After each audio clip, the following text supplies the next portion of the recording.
Hey there, subreddit. This is Levi doing another time lapse video of Eirika or Eirika. I don't know if the I is silent. Obviously, these older names don't sit well on my tongue. Not that well educated, so I'll just say Eirika. Here's Eirika. I've recorded the process of drawing her, and if you've noticed, I've started from where I started drawing her head. Just because I forgot to start recording when I opened Painter, so forgive me if you were really looking forward to seeing me draw the shape of her cheeks and her starting eyes there. I apologize profusely. No, I will not go and re-record the whole thing so you can see her face. Not that I could if I would. So, okay. For this one, I'm doing something a little different. I've asked my patrons to provide questions that I could answer during the time lapse. My fiance suggested the idea, saying it'd give us a kind of friendly banter. I know you can't talk back, so it's not banter, but think of it like friendly exposition that I can just kind of dump on you because you can't say anything back, so you can't tell me to stop. So, without further ado, here's questions for the time lapse. When did you start drawing? Any inspiration from another artist is the first question. These are all from patrons and my Patreon. So, I started drawing when I was much younger, around 5 years old. I vividly remember trying to give a stickman real human hands, so I got this weird looking bird hybrid man. It was monstrous. It was hilarious at the time, though. It was the first time I had ever tried to really draw from observation, and I realized that things have shape, and we should portray them as such on paper. So yeah, I guess that's when that started. That's when I first started really arting. Inspiration, to answer the second part of that question, inspiration from other artists comes often enough. I kind of take a little bit of everything I see, but the first one I really started to look up to was a man under the name of Yoji Shinkawa. Those of you who aren't familiar with him will know of what he's done. At least he's the lead artist behind the Metal Gear Solid series. Though I came to know him through his work on the series Zone of Enders, an action-adventure mecha game for the PS2. There was something so cool about the way the robots were designed that just filled me with a drive to make something just as impressive and unique. At that point in my life, all I had seen her did Transformers, Megazords from Power Rangers, Zoids, Gundam. Those were robots I had seen, but the ones from Zone of Enders were sharp and they were angular. They had floating parts and they looked a lot more hostile than Gundams did. And any other robot for that matter, they looked like they meant business. And that really stuck with me. All their sleek looks and the fact that none of them had feet, that was kind of cool too. But his design, Shinkawa's design between Zone of Enders and Metal Gear kind of bled when he started designing Metal Gears themselves, and you can kind of see it between Metal Gear Solid 2's Ray and Jehudi Mech from Zone of Enders. They look very similar in their design, and as it bled through the series that he worked on, I really just became attached to his entire style of doing it. So a lot of my original ideas, like my stories and stuff, they all have that kind of feel to them, that high-end Android functionality feel. So I owe a lot to him and what he's done. Next question. Who's your favorite artist? I'd say Yoji again, but at this point in my life, it's kind of tied between Yusuke Kazaki, who most of you know as the lead artist of the Fire Emblem series, at least its newer games, and Shigenori Soejima, the lead Persona artist, and I hope I didn't butcher the pronunciation on either of those. I haven't heard them said too often, just read them a lot. I have Kazaki's art book below my computer desk here. I like Kazaki for his sharp work. Ideally, I first saw him in No More Heroes, that adult-rated, the M-rated game for the Wii, that's hack and slasher. That was one of my first M-rated games I ever played, mind you. Halo doesn't really count. Not really. I mean, it wasn't that intense, but No More Heroes, that was a considerable step up, from shooting aliens. So it was the experience kind of lent itself well to his style sticking with me, but that he did work on that series. And I remember looking through the art and thinking it looked really cool and edgy. And well, I mean, when No More Heroes came out, I was what, 14? Maybe.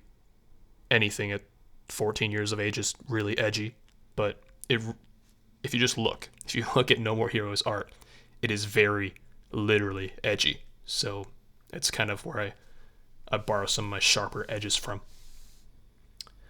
I like Shigenori for his, or Sojima, whatever name you want me to use. I like his work for his character art in Persona. I really like the way all of his humans look. Um, bold colors. He's got a lot of bold colors in his works, and my roommate had some posters up, but he's taken them down now. But I really liked a lot of his work with humans and just character design in general. What artwork done by you is your favorite? Next question. I guess it depends on where in my life you look. Recently, with all the waifu pictures, it'd have to be between Katria, because I'm a selfish man with easily met standards, or Kamui, because she's more in line with what I'm about as an artist. Contrary to popular belief, I do enjoy drawing women equally to men. I prefer to draw my D&D characters with a lot of armor on, and, functional armor too, no boot plate or anything like that. So this whole waifu thing is kind of a big departure from what I'm used to drawing for Dungeons and Dragons, but it's welcome. I mean, I don't mind. I draw naked people all the time, so it's not like uncomfortable or anything, but it is different from what I normally do for fun. But that's recently. Ever, like my favorite piece I've done would have to be the tarot cards I made for my D&D's group. All their characters I made character cards for, and when the campaign started. And, when they started, it was very simple drawings, just illustrations of their characters that they could have, done in pencil. I was on vacation at the time I did them, so they were just kind of a way to pass the time. But as the campaign went on, and, as we went from book to book, and, important story events to important story events, I really upgraded them. So they started at character illustrations, then they went to tarot cards, then they went to bigger, better tarot cards, and I hand inked all of them, and they were really beautiful. I really liked how they turned out. And let me see, the character, the tarots themselves, we had the Fool, the Emperor, the Magician, Strength, Hierophant, and the party had a couple of recurring NPCs that they'd invite over often to join the party, and they had Empress and the Lesser Arcana Fortune. But yeah, they were all hand inked, and I really like working with ink, and they just looked really cool and sharp. So I just loved that I got to do that for them. It was really awesome. Next question: Cordelia or Kildori? Cordelia, I'd say. Her armor design is really sharp, makes me swoon. And anyone in love with Crom has their priorities straight. He gets a lot of flack for being Crom, I guess? I don't know. I don't understand people's opinions about him. I think he's rather charming in how awkward and clumsy he is outside of the battlefield. But what do I know, right? I don't know. I like Crom, and I really like his design. I'm a sucker for asymmetric armor, so, everything about him just really, really gets me. Favorite anime and why? Tough choice. I have two that kind of run neck and neck. Not one before the other, but, very close. The first is Gurren Lagann. Some of you might know the series. It's a little older now, but it's a over-the-top adventure that kind of breaks all the rules and is somehow more manly than most shonen. The premise of the plot is that with enough willpower and determination, you could literally achieve the impossible. While it kind of sounds corny, the entire show really builds on itself to absurd galactic proportions. And what that means is that by the end of the series, you've been, building up on hype on hype on hype until it culminates into this epic universe-saving showdown that would make anyone with a heart grin at least a little. It's just a really fun ride, I think, and that's what appeals to me about it the most. Is that it knows what it's up to, and it has fun with itself. My second anime would be Kekai Sensen, a more recent one by the studio Bones that follows the story of a young boy in a kind of a dystopian New York set in the near future that's cohabited by aliens or other beings from another realm. And it's not as crazy as Gurren Lagann, but the city and the setting, they feel alive. They've done good world building, and the characters interact wonderfully with one another. And the fact that the protagonist doesn't achieve anything even in the same vein as Gurren Lagann makes it all the more relatable. He recognizes his limits, the protagonist, and while he grows with the story like everyone should, he just grows into himself, not into some epic badass hero like most protagonists do. He just he fills his own shoes, and it's a good coming of age story, sort of. I don't know if I'd call it exactly a coming of age story, but it's kind of in that same vein, and I can't recommend either of them enough. I like them both for very different reasons, but yeah, those would have to be my top two. Do you watch/play any sports? Nope. Unless we're talking about Haikyuu, which is a volleyball anime. I do watch that, but I don't typically watch too many sports. I enjoy watching football enough, but I don't keep up with the seasons or, the bowl games or anything like that. I really just enjoy the chance to sit down with friends, chat, have food, get together. And if we're being honest, we can do that without football, so why bother, right? What do I do for a living? Student at university for graphic design. I work as a barista part-time, so I'm your average starving artist. I take care of myself well, though. I'm not actually starving by any means. I'm not, scrambling head over heel for your commission money, so please don't throw money at me unless you feel inclined. I'm not here to take all of your money, and I'm certainly just here for the fun of it. So, but yeah, I just have a part-time job outside of this, which to some of you might explain why I have so much time.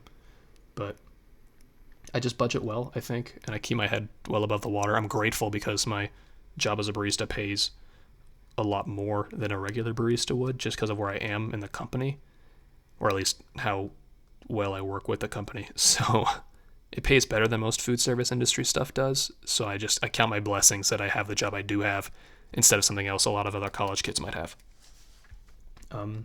Next question. How old are you? Fresh into 21. Turns out I hate the taste of alcohol. I thought it'd be really great. I waited till I was 21, and I had a sip of wine and stuff at, Thanksgiving dinner or Christmas dinner if my folks would let me, but I didn't actually go out and have drinks, party, or anything like that. So, waited till I was 21. And then my fiance's parents take us to dinner. And so I'm 21, and the first thing I do is I order what I see on TV, what I see on Mad Men. I order a scotch over the rocks. And I think I got it neat, if that's possible. I don't really know. All I know is I did get scotch, and there was ice in the cup. So whatever you call that, I got that. And I about died. On TV, everyone enjoys drinking alcohol. And I mean, you'd have to get drunk. You'd have to drink a lot of it. So I don't know how they drink a lot of it if it tastes like piss all the time. Honestly, now that I've had some time being 21, my birthday was a few months ago, but now that I've had some time, I found one drink I like called rum and coke. It's very basic, and I feel like it's barely alcohol at that point. Half of it is Coca-Cola, and the other half is watered down rum. So what's the point? I don't know. I like the idea of drinking alcohol and enjoying it. I don't actually enjoy the taste of it that much. Next question. Why is red hair... Oh, drop my phone. Why is red hair best hair? Good question. because it's deep, it's bold, it provides excellent contrast, the color red, and it's supposed to symbolize passion or something stupid like that. I don't know. I think it's flawless in every way for most anime characters. Thing is, I don't think I know anyone that redheaded in real life, though. I know a couple of, like, almost gingers. Like, they were redheads when they were younger, and they've kind of grown out of it. They, like, grown into kind of this brunette phase. But I don't think I know anybody really redheaded, like, typical, stereotypical Scottish redhead or anything like that. So, yeah, they evade me. They keep out of my life well. Where are you from?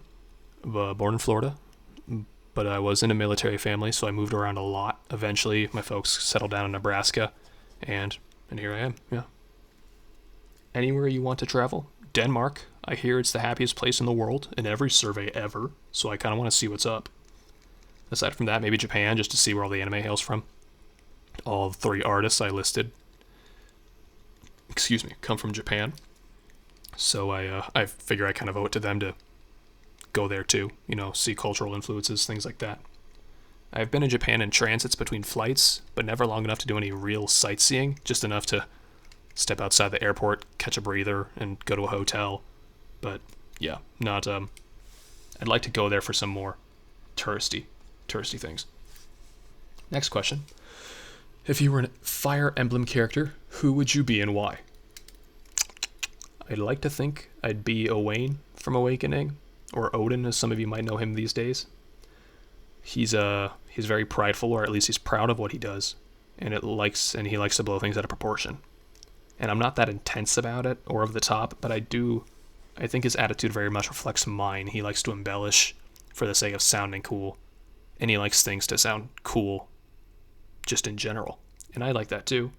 He always gives it an honest effort, even if he kind of falls short of it. And no matter what, I like to make sure I'm at least giving it my best. Even if it falls short or falls flat, I want to know at least I tried. So, I tried. I got a gold medal. Next question. Any additional talents beyond drawing? Do you consider eating large amounts of food and staying skinny a talent? Because that shit rocks. I don't have a lot. I make a latte pretty damn fast, and I'm relatively decent at Smash Bros. And I know what you think. Like, everyone says they're good at Smash Bros, and then you play someone else, and you realize you're only good against your friends. Well, I actually attend local tournaments at university here, so, I mean, I do get my experience. I haven't won a tournament yet, but I have won several matches and several friendlies. So, yep, getting better, but I definitely do, yes, beat my close friends. So there's my claim to fame there. Weirdest / most out there thing you have ever been asked to draw? That would easily go to one of my first ever commissions. A friend of mine wanted a very lengthy comic drawn about him and his other friends in a Harry Potter zombie apocalypse universe. Yeah, it's as weird as it sounds. It was something else. I loved drawing it, and I loved, sitting in the cafe with him, kind of world building. But looking back on it, it was totally absurd, completely, absolutely absurd. Next question. Do you feel the burn? Oh, if I'm being honest with you guys, I barely know anything about the political races this year. Besides, everyone keeps telling me they'd rather die than vote for Hillary or Trump. And I have no idea where Bernie Sanders, who I assume this is referencing, sits in any of that. Is it bad that I don't care? Maybe. I'm voting age, so I should at least care a little. But I just don't. I don't. Sorry. Next question. How cooked do you eat your medium rare steak? How cooked do you eat your medium rare steak? Shout out to user CH Bales for having fucking excellent taste in steaks. Yes, I only eat medium rare steaks, actually. That's the only kind of order ever when I'm going out. And when I'm cooking steak for myself or my fiance, I only ever make it medium rare. So, yeah, no. If I could high five you right now, I would. Um, Next question. Do you have experience in the games people commission to draw characters of? Typically, since I only recently started doing commissions for you people, yes. Fire Emblem, I have experience with from Awakening on, so, 2 whole games under my belt. Pretty proud of that. Although D&D, some of you might know, doesn't really adhere by a strict premise or a guideline, and there are realms and settings like Forgotten Realms or Greyhawk or Eberron. The entire premise of the game is that imagination is key, so most D&D characters I draw are entirely foreign to me. Makes it fun though, kind of leaving your imprint on something like that. A lot of people consider their characters a very personal adventures, with their party, and so I'm glad I get to kind of provide what I do for them in that way. So, next question. Do you D&D yourself? I do. I DM a group of my friends. Yeah, I haven't actually played D&D for a long time, like as a player. My friend started a campaign that died in 2 sessions because he, 1, gave up, and 2, one of the players was very contrary to everything the party wanted to do. So he eventually did decide to kind of hijack this boat all by himself that we had to ride on. It was a long story short, things fell apart real quick. What's your favorite game series? Metal Gear, Zone of the Enders, or Smash Bros? I know Fire Emblem's not up on there, but it's getting there. It's a great game. I really like Fire Emblem, but I don't know if it's one of my favorites of all time yet. Smash Bros kind of ties me back to the days of the GameCube with my friends. I'd say the 64, but I'd never played it too much for the 64. I was going to buy it for myself when I was younger, but my brother convinced me that a better purchase would be Mario Party 3.